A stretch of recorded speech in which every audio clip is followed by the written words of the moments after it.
especially if the pack before. I mean, Cuthbertson actually had a good game in this game, which is the first time all year. And Garbett wasn't playing, but he'd been their best forward all year. And Singleton seemed to be more like the Singleton we saw last year, with getting involved in not just blunt carries, but kind of looking threatening. Which all looks good for Leeds, I think. So yeah, well done to them. Yep, stats on this one then. Seguiar over try assist, 178 metres, 3 successful offloads, and yes, 1 blown kiss. Ash Golding, he played in a few positions with a try, 165 metres, 2 clean breaks. That try of his close to the line, I mean, that was a brave effort from the youngster. And Jamie Jones Buchanan, with the sort of numbers we got familiar with throughout the regular season, really. 48 tackles, 132 metres. I believe he was runner-up in the club's awards behind Rob Burrow. What? No. Yeah.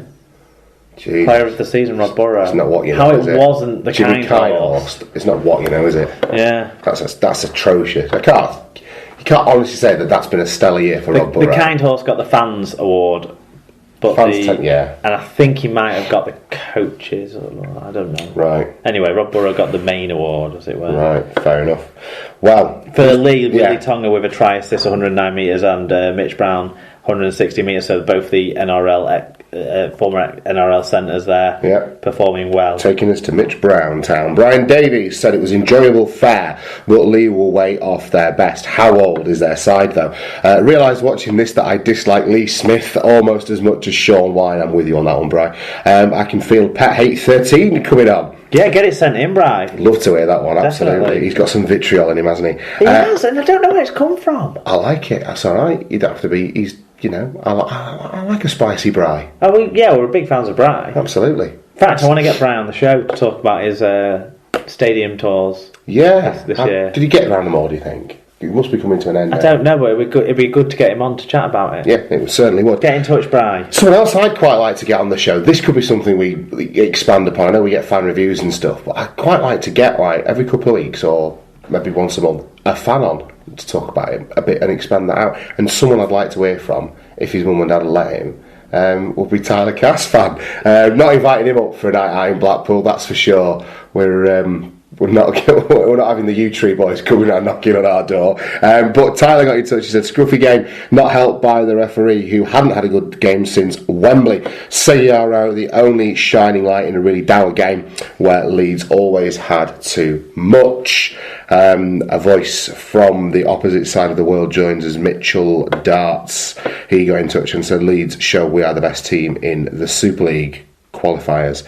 Andy Barden, the electric gigolo, and I won't hear him called anything else, said it was crap. See why they are both not in the Super 8s. Ludo got in touch. He says congratulations to Leeds on lifting the coveted Bev Brisbane trophy. What a way to top off a season when they have had on the back of the treble last year. Clearly they haven't missed Sinfield, Peacock or Lulai as the Leeds machine rolls on trophy after trophy. You get risking sounding very sour grapes here, Ludo.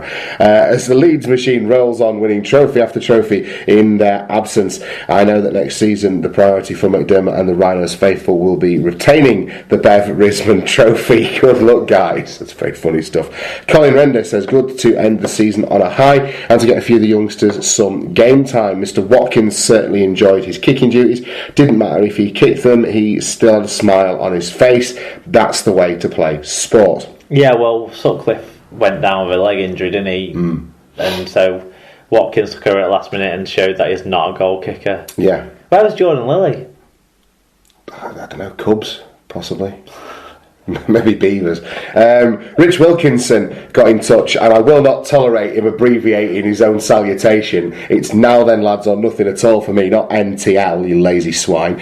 Another trophy-winning season for Leeds. Character limit to these Well, then I suggest that further down the line he needs to edit some of the swear words out then, because now then, lads, is what I want to hear. Another trophy winning season for Leeds. A solid win to thank the best fans in the game, Asterix, who have stood strong. Wire and Wigan fans can't turn up when trophies are up for grabs. Lee have plenty to work on, but so do Leeds. We need an organising half and an assistant to work on the attack. A rollercoaster season that often felt like a nasty car crash. Thank fuck it's over. It's been emotional. Feet up now watching the others fight it out. And some others who were fighting it out this weekend, Mark, were Hull KR and the Huddersfield Giants in the preliminary £1 million game. Yeah. 23 points to 22 in Huddersfield's favour, so that secures Super League status for Rick Stone's men and subjects Chesney off Coronation Street's men to the £1 million game against Salford. Are we going to talk about it as a controversial drop goal or not? Well, yeah, it's going to have to be it's controversial because people said it didn't. They said it was controversial, but it looked like a drop goal to me. Well, the game started with Huddersfield looking like they were going to run away with it. Really was, on fire, wasn't it, for the first 25 minutes or so. And Cudjoe, whilst he's been playing in the qualifiers, has shown himself to be a cut above most of the competition that he's come across, even when he's playing against Super League. Yeah, well, he is, isn't he? Opposition as well. And Huddersfield, it all looked good for them, didn't it? Yeah. It took a tough effort from Maurice Blair, and then in the second half, I would say dodgy, questionable, challenging video referee decision. If it wasn't a sent up as a try scenario that we now have, if the referee just had his own choice over it, that Ian Thornley tried, then Mantelata would have been deemed to have knocked on, I'm certain. If it wasn't a live call scenario that we operate under. Which is what we operate under, so it's fine. Not an issue for me, but if we're talking about controversial moments and things, these things do roll around anyway, and I would have given that as a no try anyway.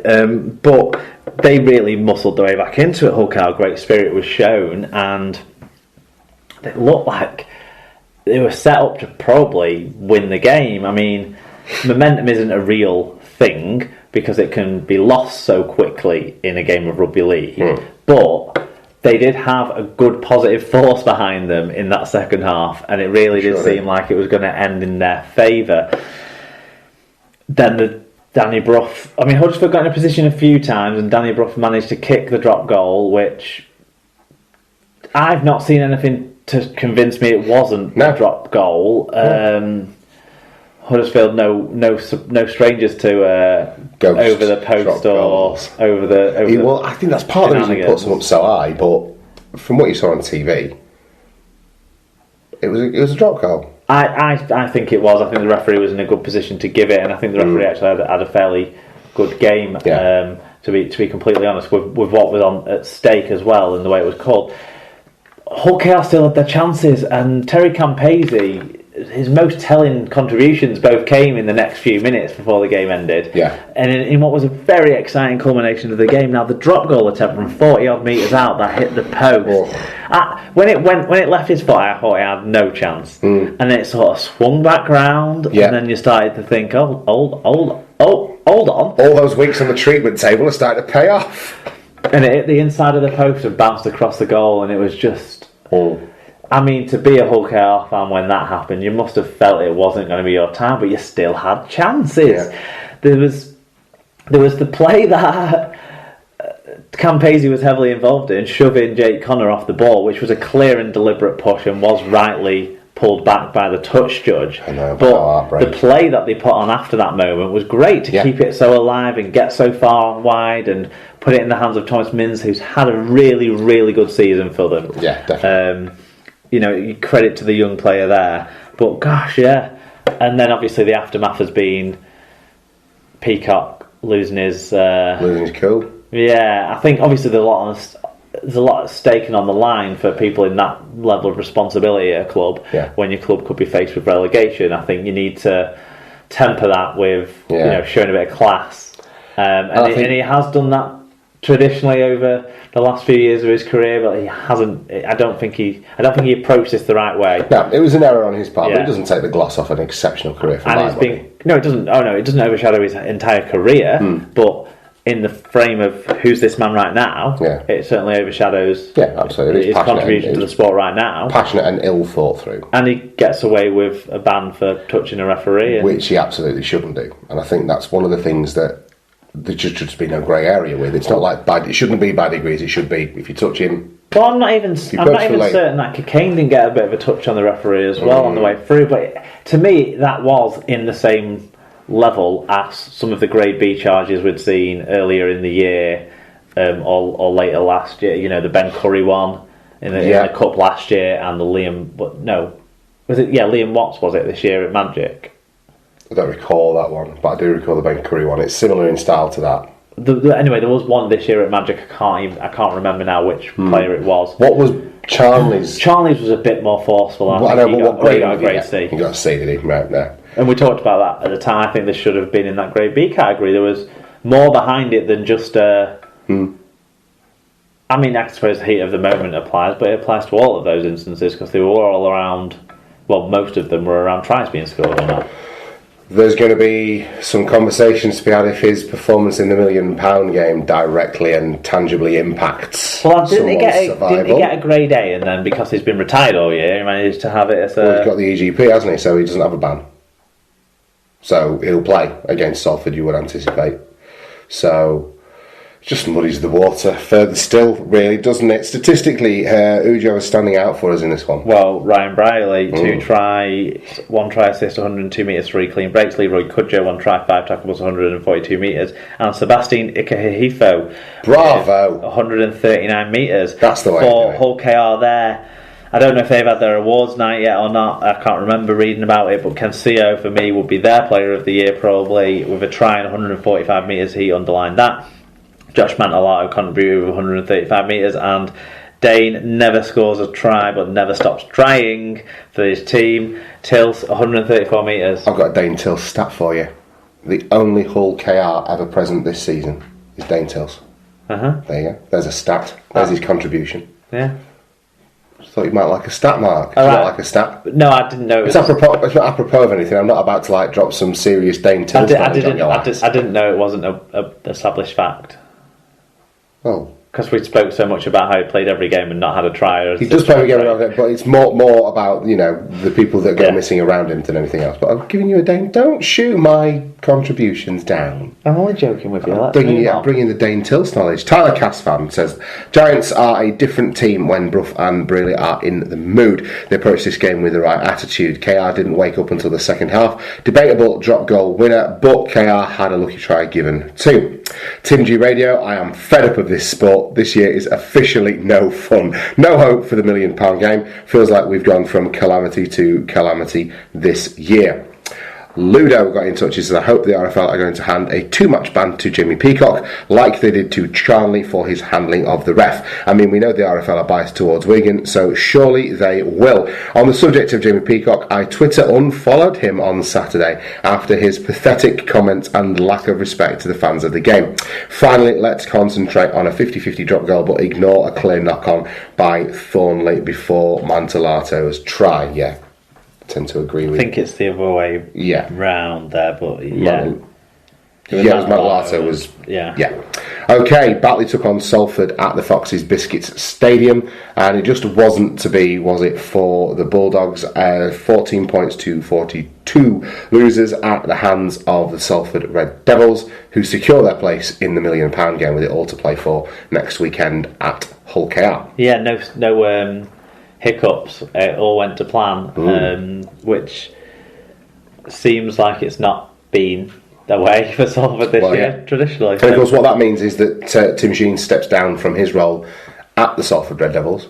Yeah. He recuses himself from influence, so as not to be in any way responsible for the demise of his future employers. But what it actually means is he can have a quiet word in the ear of people at Hull KR without being picked up by Salford. I actually think it's a negative move for Salford, this. I think...